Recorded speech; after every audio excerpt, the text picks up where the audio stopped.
ఈ రోజే డౌన్లోడ్ చేయండి. మీ ఫేవరెట్ షోస్ చూడండి.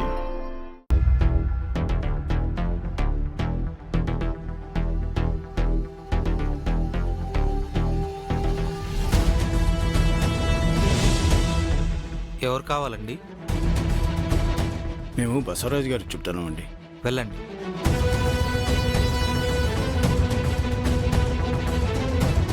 తులసి అమ్మా నాన్నల్లా ఉన్నారే. అయితే వెళ్ళి తులసికి చెప్పు నీలిమా. చెప్పాల్సింది తులసికి కాదు. అత్తయ్యా,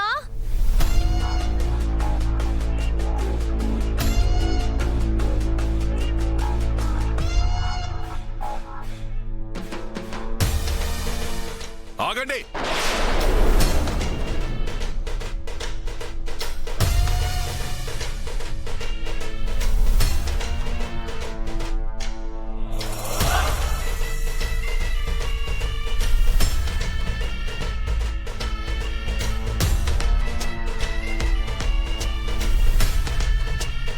నమస్కారం అన్నయ్య.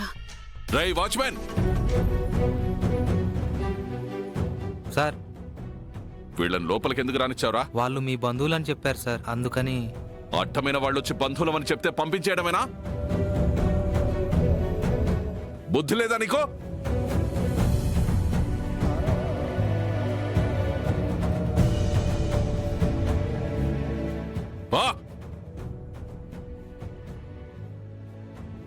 బావగారు, ఈసారి ఇచ్చేసి మా ఇంటి మనిషిని తీసుకెళ్దామని వచ్చాం.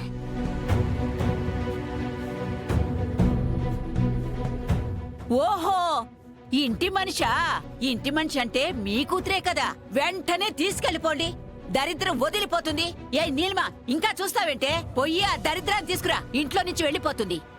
అయ్యో, తులసి ఇప్పుడు మీ ఇంటి మనిషమ్మా.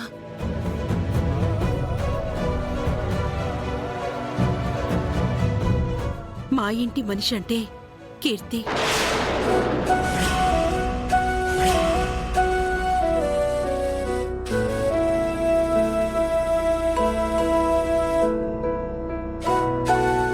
కీర్తిని తీసుకెళ్తాం. ఏంటి, కీర్తిని తీసుకెళ్తారా? అవును మావయ్య, నేను కీర్తి కోసమే వచ్చాను. కీర్తి, జరిగిందేదో జరిగిపోయింది. నువ్వు రెడీ అయితే మన ఇంటికి వెళ్ళిపోదాం. అంటే ఇన్నాళ్ళ గుర్తొచ్చానా నీకు? అలా అంటావేంటి బేబీ? నేను నిన్ను మర్చిపోతేనే కదా అసలు. ఇంట్లో నువ్వు లేకపోతే నాకేం తోచట్లేదు తెలుసా? ఆ రోజు ఇంట్లో నుంచి గెంటేసినప్పుడు ఏమైంది నీ బుద్ధి? కీర్తి కోసం మళ్ళీ ఏ మొహం పెట్టుకొని వచ్చావు నువ్వు? అలా అంటారేంటమ్మా? భార్యాభర్తలు అన్నాక మనస్పర్ధలు రాకుండా ఉంటాయా? అలాగని వాళ్ళు దూరం అయిపోతారా? పైగా వాళ్ళు ప్రేమించి పెళ్లి చేసుకున్నారు. ప్రేమ బాగా డబ్బుందని చెప్పి నా కూతురికి మాయమాటలు చెప్పి వల్లో వేసుకున్నాడు నీ కొడుకు.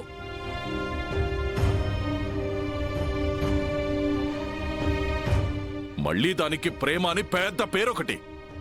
బావగారు, నా పిల్లలు ఎప్పుడూ సంతోషంగా ఉండాలని కోరుకున్నానో తప్ప ఏనాడు నేను డబ్బు గురించి ఆలోచించలేదండి.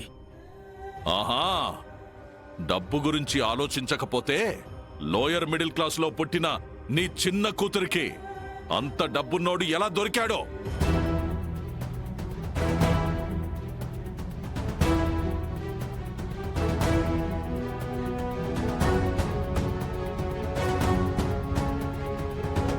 మీరు బాగా ప్లాన్ చేసి మీ పెద్ద కూతుర్ని మా వాడికి ఎలా కట్టబెట్టారో మాకు బాగా తెలుసు.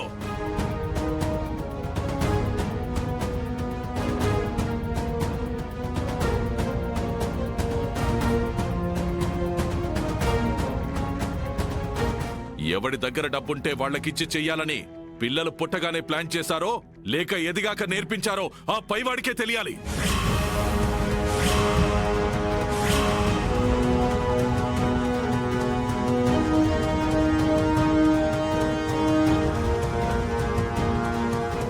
మావయ్య,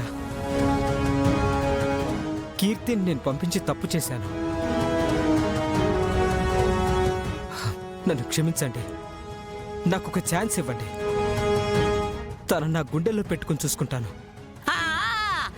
చేసుకుంది చూసుకుంది చాలు నాయనా, చాలు.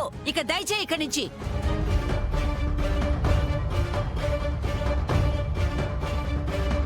కీర్తి, నువ్వైనా ఒకసారి ఆలోచించు.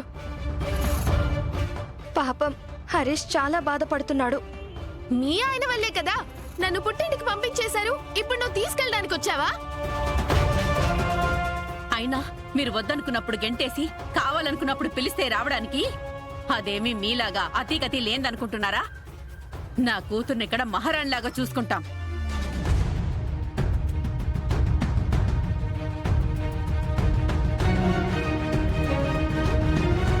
చూడండి, మీరు ఇంకొకసారి నా కూతురు కోసం ఈ ఇంటి గేట్ దాటొస్తే మాత్రం బాగుండదు చెప్తున్నాను. మీరు తెచ్చిన తట్టా బుట్టా పట్టుకొని వచ్చిన ధరనే వెళ్ళండి.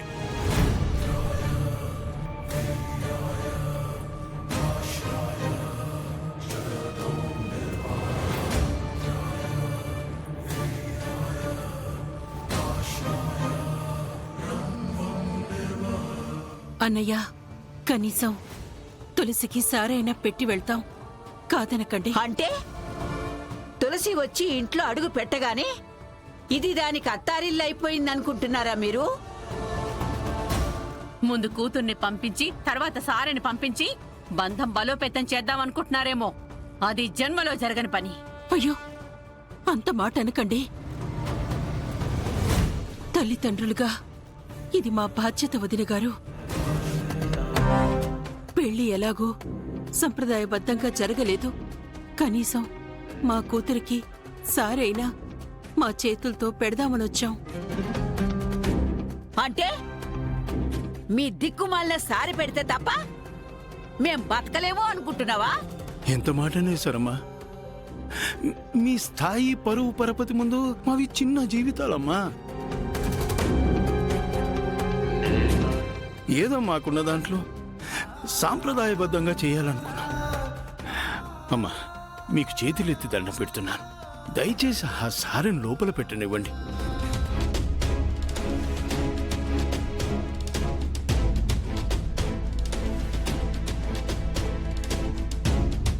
అమ్మమ్మ తాతయ్య వాళ్ళు వచ్చారు. ఈ విషయం అమ్మకు చెప్పాలి.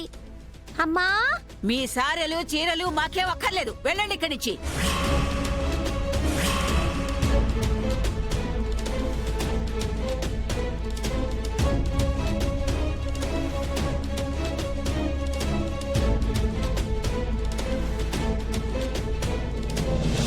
తులసమ్మా, తులసమ్మా, అమ్మమ్మ తాతయ్య వాళ్ళు వచ్చారు. అవునా? పద.